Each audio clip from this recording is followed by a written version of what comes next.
You're watching Telecom TV from SCWS World in London. And I'm joined now by Art King, who is Director of Enterprise Services and Technology at SpiderCloud Wireless.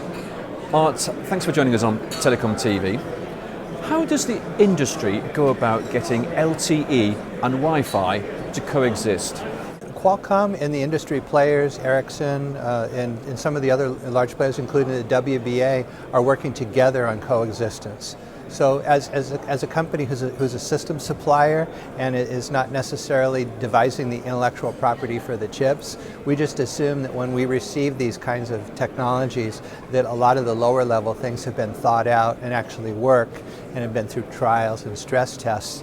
And then on top of that, we will build a larger system that kind of delivers that overall service to, in our case, an indoor enterprise. What do enterprise customers actually want and need from their small cell networks? We're getting to a world where the mobile device, its performance around the building is not optional anymore. You know, where you would go to a window in the past, or you'd go outside and have a smoke and use your phone. It's getting to a place where people want their phones to work everywhere without any intervention or special software or anything like that. And in the IT departments haven't had the ability to make that happen because there's dependencies on the cellular providers to help make it better. So the world that we're living in, we're looking at what we're thinking of as blurring the lines, where the enterprises and the telecom IT technologies come together in a way that's pleasant for the actual humans instead of imposing IT solutions on top of the humans. We talk about HetNets, heterogeneous networks, as being this collection of different types of technology, but really it's about the user. Their requirements are anytime, anywhere, any device connectivity and sufficient performance. It's actually a big request because all these pieces have to work together in some ways to provide that user experience. But you know, people, their actual demand is simple, even though the technology framework behind it to deliver on those demands is extremely complex. So what is SpiderCloud's approach? We build indoor cellular systems, and you know, our approach is to make things easy and affordable so that, you know, an operator can deploy to an enterprise at a price point similar to the cost of Wi-Fi as far as, you know, per square foot.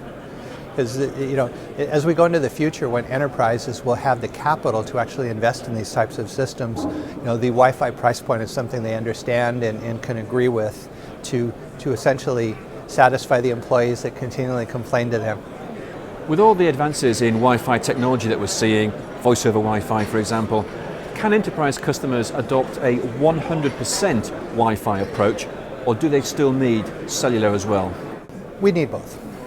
We need both for a lot of reasons, but one of the things that I always struggled with is we didn't have budget or staff to do things. And if an enterprise IT organization is being asked to support the last mile and all the drop calls and all the other issues employees might complain about once they found a sanctioned place to complain to, you don't actually have enough people to take care of those needs. So it's easier from an IT perspective to avoid that workload by not getting involved in it and waiting for the operator to deliver something, or to be able to get a technology that solves that problem easy. With all the talk about coexistence issues between technologies operating in the licensed spectrum and the licensed exempt spectrum, can the industry ever come up with a solution that benefits everyone? Okay, so let's assume that the technical problem things coexist. Now it's more human resistance problem on the part of the enterprise. So in the enterprise space, unlicensed spectrum paradoxically is actually the enterprise thinks it's licensed to them and it's their building. So they're the gatekeeper to access to the building. So even if you have LAA and you can assure that everything works, you still have a decision point where the enterprise person might say, no, I think it's too mission critical to let in my building.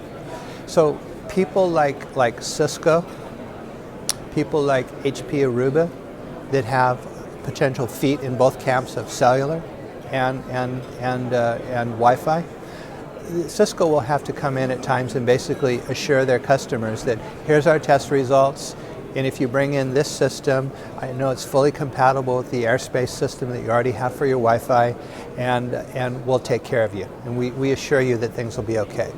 So it's more helping people get over the hump of the assurance, maybe pilot tests in a few buildings so that they become comfortable with the fact that, gosh, everything actually works.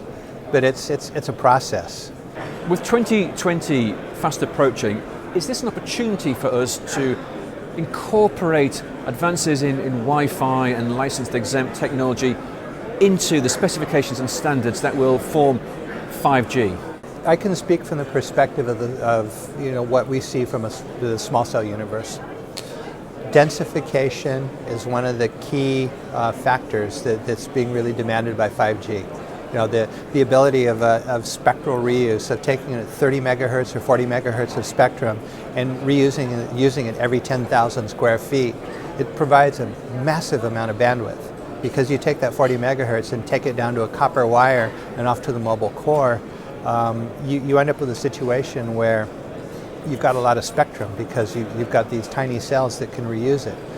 On the back side of the process, you've got things like mobile edge computing that can be inserted, between the enterprise edge and the core to allow value-added services to be provided to the enterprise, and also to have parts of applications that will satisfy the performance requirements of 5G, of the 1 millisecond latency, 1 millisecond response time to issues, because parts of your application that are time sensitive can be decomposed towards the edge of the architecture with MEC.